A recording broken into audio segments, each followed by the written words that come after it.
Hello, and welcome to Rocket Fuel, your daily update of everything that's happening in the Rocket Pool community. My name is Wack. Today is December 27th. I'm sorry that I've missed a few days of episodes. I'm sure you all understand over the holidays. That's just how it goes sometimes. Anyway, today's episode is going to be like a decent one. There's a lot of talk about rETH and DeFi. We're going to be talking about some really great new incentives. There's a new episode of Takeoff into DeFi that I have with Flat Money that I'm going to talk about for a quick minute. And then there's more tracking rETH and DeFi. After that, Rocket Pool was mentioned a whole lot of times on Twitter over the last few days. So I'm going to be giving that some coverage and a whole lot more as well. So let's get started. 10, 9, ignition sequence start, 6. Yeah, so we're going to start here on Twitter, and that is with this latest episode of Takeoff into DeFi, which is Rocket Fuel's DeFi show, like a how-to show. On this one, I talked to Ermin, who is a contributor with Flat Money, and they basically are the largest protocol working with rETH on Base. I think 50% of all Base rETH is in Flat Money. Now, Flat Money is kind of similar in some ways to like perp dexes, where you can take two sides of a trade. One is either you provide the liquidity for the other side where people can go leverage long, and it's all on chain, so there's no like off chain elements like there are with others, and the yields can be quite amazing. So, for example, if you want to mint unit, you can take your stablecoin or rETH and deposit it into Flat Money and get unit, and unit is currently earning around 30% a year rewards, which is of course really nice. If you deposit rETH with that though, if the price of rETH goes up, then you'll get less rETH back, and if the price of rETH goes down, then you'll get more rETH back. So definitely keep that in mind. And the second side of the protocol is going long, so you can take the rETH that people have deposited to mint unit, and you can use that to get leverage on rETH. I think up to 10x is the most. And if the market's going strong, then that could be paying really, really good yields. However, if the market is weak, then you could get liquidated. So please be very careful about that.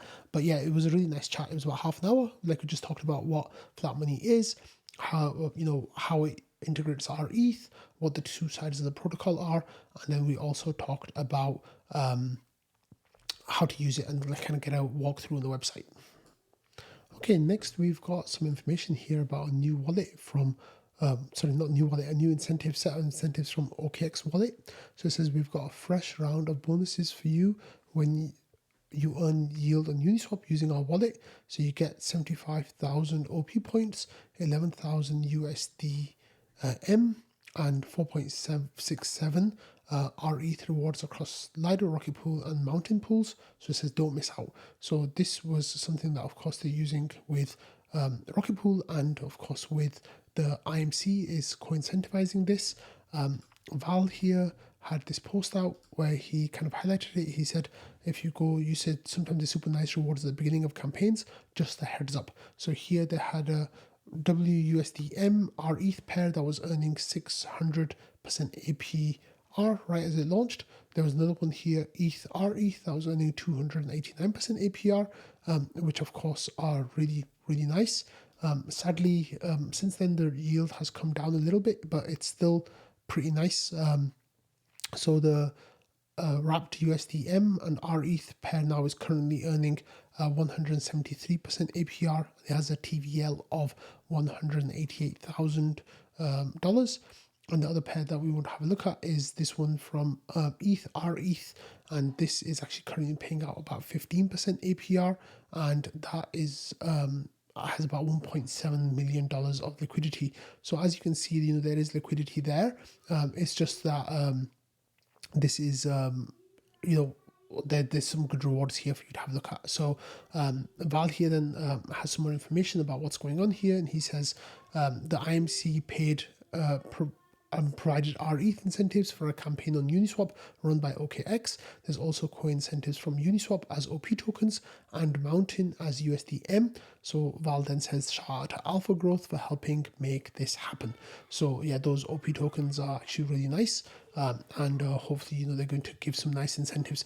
I think this campaign is going to run for 3 months, if I recall correctly. I'm such a bad IMC member, but yeah, this is there's going to be some rewards here. So definitely keep an eye out for this if you want to provide rETH as liquidity. If you want to go degen, then you can wrap it with the Mountains USDM. But if you want to go a little bit more conservative and get some nice rewards there, then you can just do a rETH liquidity pool. Okay, so talking about DeFi, we've actually got a new Rocket Pool, rETH product, and this is a community-driven unofficial explorer for Rocket Pool DeFi integrations. Helps rETH holders maximize the participation in DeFi to earn rewards and unlock the utility of rETH. Additionally, supports node operators in leveraging DeFi to enhance their node operations. So this has got a nice breakdown of different markets and what kind of rewards you can get there. So you can learn about longing, shorting, leverage staking, or RPL and ETH. You can also then learn about what the rewards are looking like on Aave, and you can also see like Moonwell, what that's looking like as well. Then you can see Silo, Morpho, a lot of the big protocols there. For the liquidity side of things, you can have a look at the rewards on Balancer and see what those look like as well. So and Uniswap as well, of course. And what you should know is I think there's going to be more sections added to this, and as they are added, we're going to keep a close eye on this because this is actually a really nice website. So yeah, this is fantastic. So this was, of course, like I said, funded by the GMC, which is cool, and hopefully we'll be getting some more stuff added to this soon. Of course, the long-standing DeFi sheet that the GMC has also been paying for is this one that gets published by Stake Rocket Pool, and this one is one that's updated by Regex Buster. And here they're highlighting that the biggest rewards that you can get are with the rETH RPL pool that's getting about 56% APR, but that of course is not long for this world, so keep that in mind. However, the PancakeSwap, like it's always PancakeSwap, right? Like they're always getting some really good incentives. They are currently giving 40% APR on rETH. So let's have a look and see what else there is. So here you can see the rETH DeFi on layer 2s. You can get, that flat money is giving 32%, but like I said, that is there's some nuance there, so definitely have a closer look at that. And then with Balancer, you're getting up to 7%, which is nice, and that's on base. And then on mainnet, PancakeSwap is paying that 40%, but you can also get around 4.5% from Balancer as well. So that's really awesome. And like I said, this RPL strategy, this is actually running out of rewards really soon. So it's just the dying embers of rewards. So just keep that in mind. The IMC is going towards protocol on liquidity pair for that. Okay, Rocket Pool has been mentioned a whole lot in the last few days on Twitter, and some of it was in a straightforward way and some of it was kind of dramaful. But here Hasu says that there's no second best node operator set in Ethereum, just to use ETH, and Hasu was retweeting Izzy's post about node operators on Lido and how there are 400 node operators now. And Anthony Sisano replied by saying, I got nothing against Lido, but it's clear that Rocket Pool is the leading node operator set on Ethereum and has been for a very long time. I replied by saying it's not even comparable.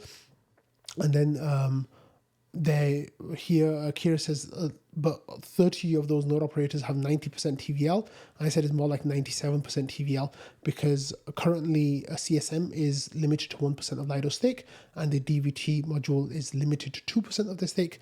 So that's what it is. Kuma Capital here actually has some really negative comments saying, I'm a node operator and a rETH holder, and Rocket Pool is literally the project I hate the most. I wish I'd never used it.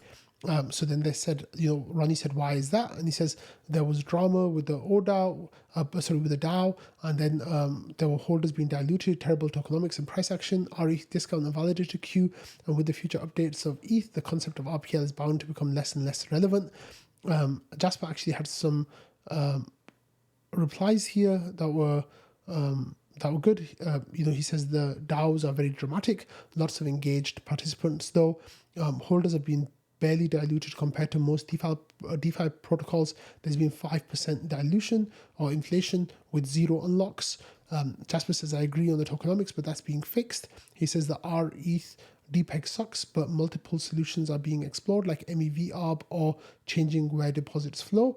And he says, as long as the protocol needs Rocket Pool governance, I think RPL will be around. And then he also said the Saturn upgrade makes ETH revenue flow directly to RPL. That's making it more relevant than ever. The bonding mechanism didn't hold up in the bear when staking wasn't getting an asynchronous bid from withdrawals. And then there were some other comments here with King Bicker saying, I think the project would have been cool if it never had a token, which isn't needed. But now at this point, I suppose Puffer and other DVT projects will eat Rocket Pool's lunch, though I will say that running a node since closed was very educational and fun. So King Bicker here, I think, has a fundamental misunderstanding of who pays for protocol development and all that kind of stuff. Now, you could have a protocol that's being developed by a VC funding, and then that's a whole nother set of issues, or maybe grants or something like that. But that I just don't know how we would get those millions of dollars of funding that's needed to get a protocol like Rocket Pool off the ground.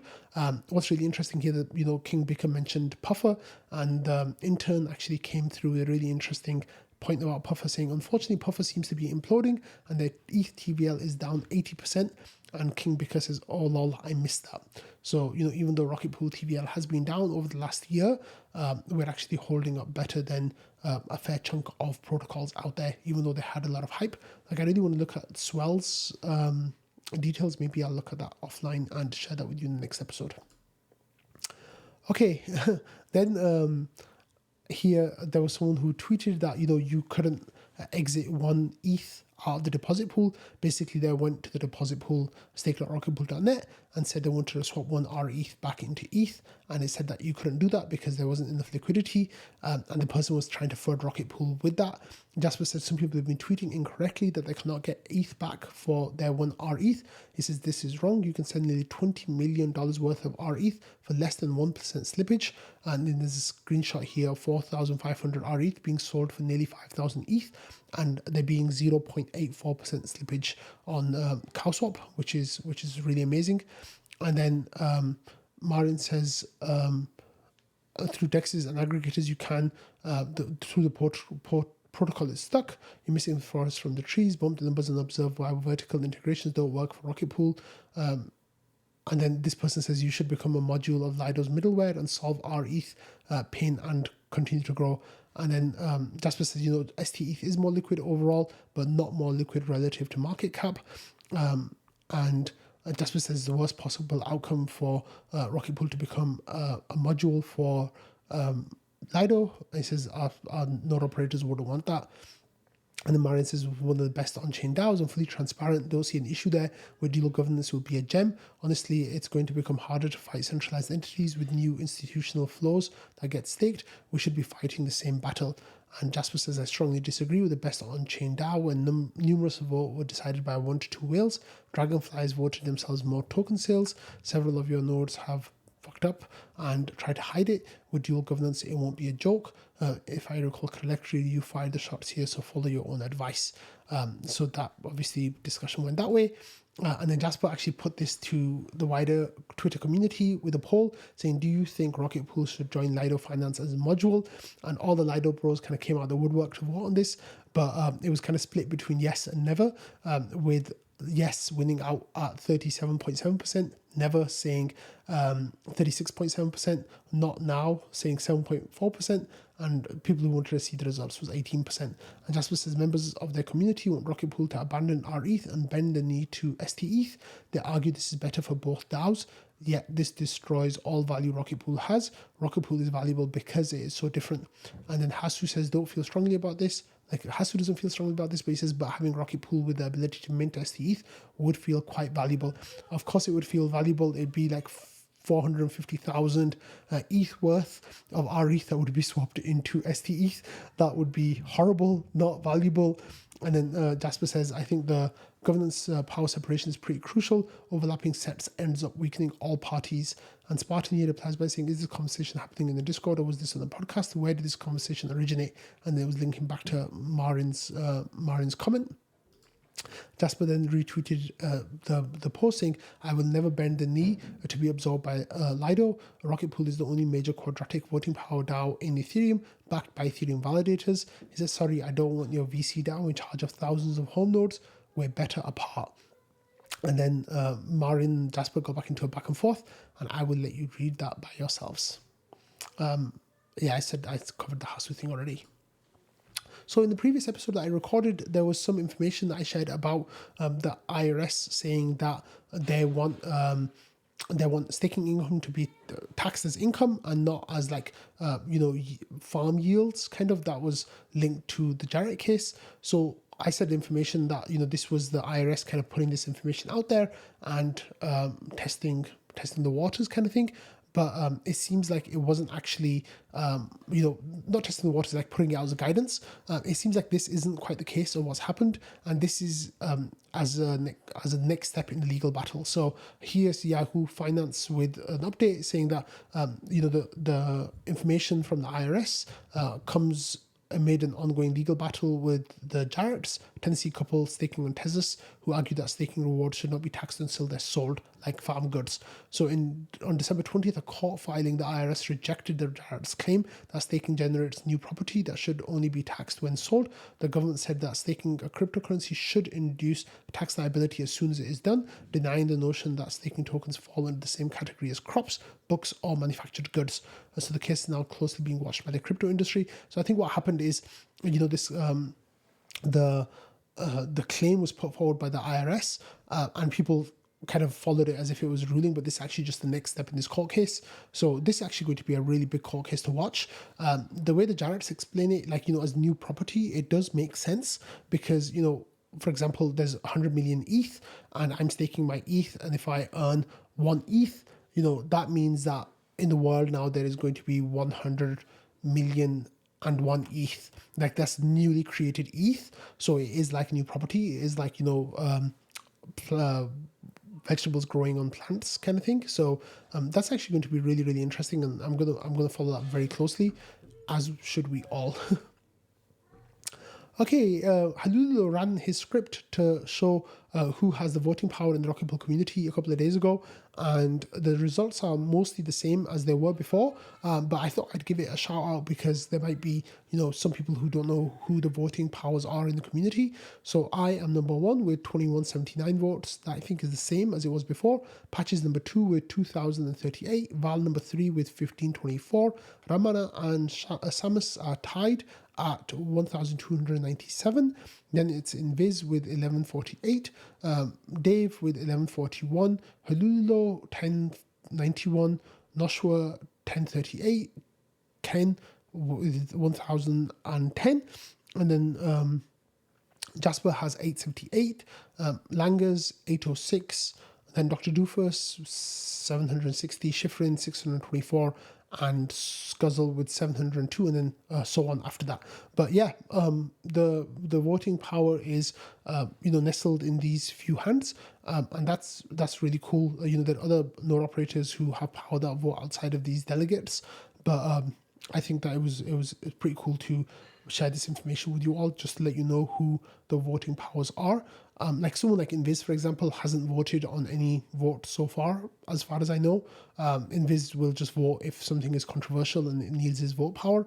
Jasper had his delegate profile removed, and I don't think he's taking part in any voting until we get clarification on the Samuels versus Lido DAO case, and where we kind of stand with DAOs being a general partnership and DAO members being responsible for the actions brought against the DAO. So like if you delegate your votes to Invis or Jasper, then maybe consider giving them to someone else for the time being. Yeah. Okay, next we have an update from Nethermind, and this is a new client release, which is 1.30.1. So this is an important update for Linux system D users. So the major highlights is just the startup logger fix, and it's actually, I think for everyone else, it's a low priority upgrade. So if you're on Nethermind, you're welcome to update to that.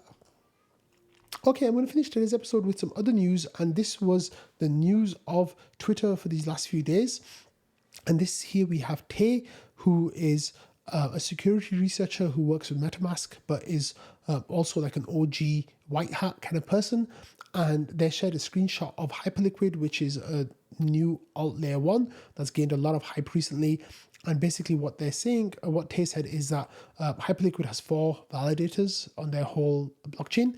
And basically North Korea is wallets that are linked to North Korea are trading on Hyperliquid right now. And what's happening is that they are what Tay says is that they don't actually like to trade. What they're doing is trying to find vulnerabilities in Hyperliquid, so they could attack it and hack it basically. So Tay says, to be honest, if I was the dude managing Hyperliquid's 4 validators or those fucking ghetto ass binaries on GitHub, I would be shitting my pants right now. Hyperliquid dudes don't seem worried at all though, so I'm sure it's fine. So this then Tay gives more information, saying that the North Korea doesn't trade, they do tests. And then this was some comms that was shared 2 weeks ago where Tay was kind of worried about some security vulnerabilities in Hyperliquid. So Tay says my offer from 2 weeks ago still stands. I'm happy to do async or via call. I can even give you one of my super nice happy colleagues if you don't like me, but massive amount of harm will come to people if you don't harden your ass ASAP. So then there's a screenshot, and then Tay says muting this stuff now. So yeah, there's a whole lot there. Now, Tay has a very strong reputation in the Ethereum space. She's been around for nearly a decade now, like a real OG. When as far as you get OGs in Ethereum. Here, Flood, who works for Hyperliquid, kind of responded really badly, I think. But anyway, they said that, so let me get this straight. Some washed up nobody is trying to bully the Hyperliquid team into buying their security services.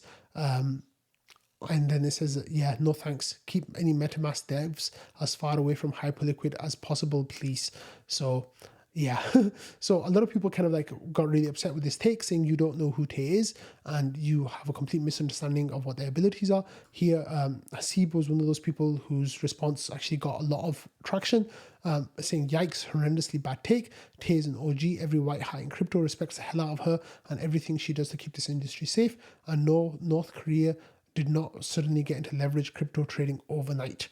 And then here, Cryptoff replied by saying that she needs to use some tact and professionalism.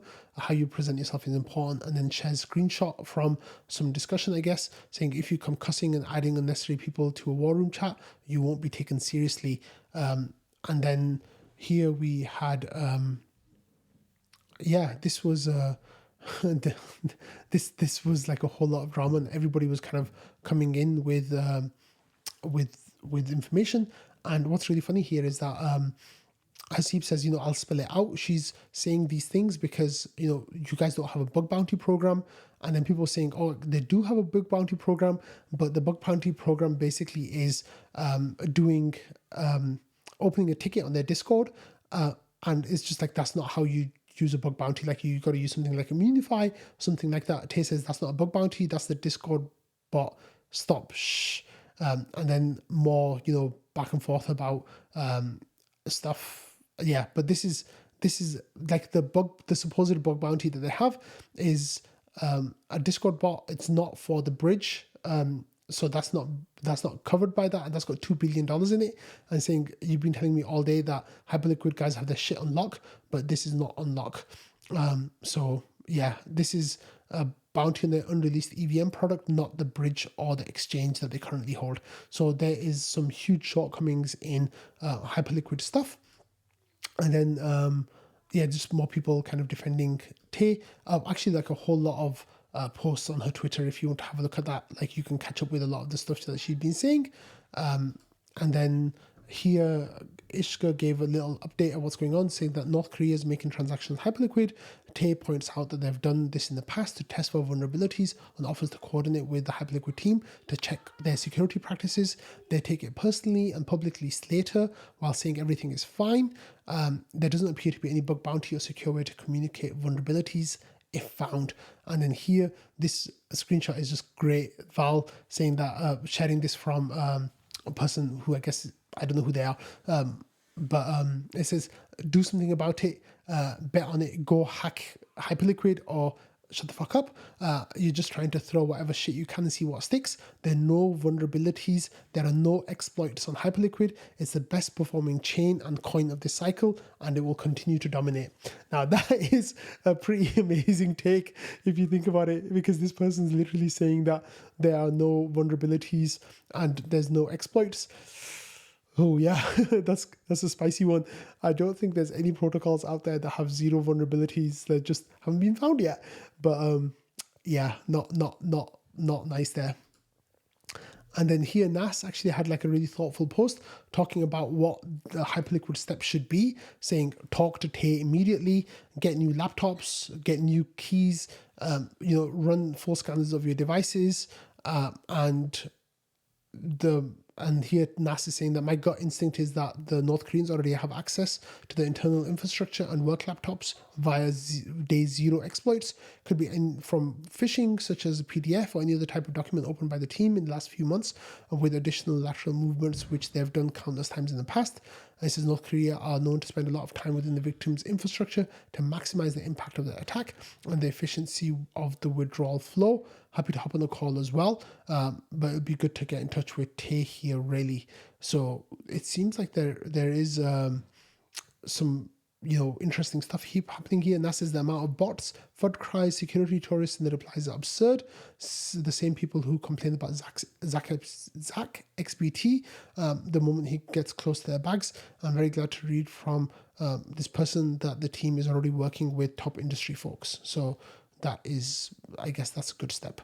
So yeah. And finally, what's the impact on Hyperliquid of all of this? So there has been a whole lot of outflows from Hyperliquid, and this is from a Dune dashboard showing that on that particular day there were $170 million worth of outflows. Let's have a look at this Dune dashboard to see.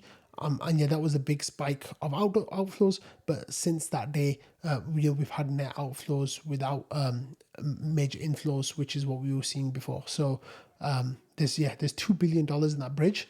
And the hype price actually has come down a little bit from the highs, kind of related to this news, I guess. And let's have a look over here. You can see that, in the 1 month view, the price actually performed incredibly well for a while, since the airdrop happened, and then they really fell down quite badly. So I think the peak was, let me see over here if I can see it. Oh yeah, the peak was around $35, and now it's down to $26. So I think at worst they went down to around $25. So they lost almost a third of their token price.